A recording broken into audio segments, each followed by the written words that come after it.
হযরত শাহজালাল আন্তর্জাতিক বিমানবন্দরে ১৪ বোতল মদসহ আটক হয়েছিলেন মেহজাবিন চৌধুরী, এমন খবর প্রকাশ করে কয়েকটি গণমাধ্যম। ঘটনার সময় তার সঙ্গে ছিলেন স্বামী নির্মাতা আদনান আল রাজীব এবং নির্মাতা শঙ্খ দাশগুপ্ত।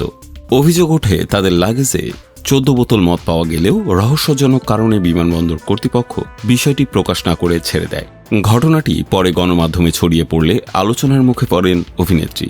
রোববার ২২ ফেব্রুয়ারি সামাজিক যোগাযোগ মাধ্যমে দেয়া এক পোস্টে এই অভিযোগ অস্বীকার করে পাল্টা প্রতিক্রিয়া জানান মেহজাবিন। তিনি দাবি করেন দীর্ঘদিন ধরেই তাকে উদ্দেশ্য প্রণোদিতভাবে টার্গেট করা হচ্ছে। মেহজাবিনের ভাষায়, কিছুদিন ধরে আমি লক্ষ্য করছি আমাকে নানা বিষয়ে টার্গেট করা হচ্ছে। আপনারা অনেকেই জানেন, কিছুদিন আগেও একটি মিথ্যা মামলায় আমাকে হয়রানির শিকার হতে হয়েছিল।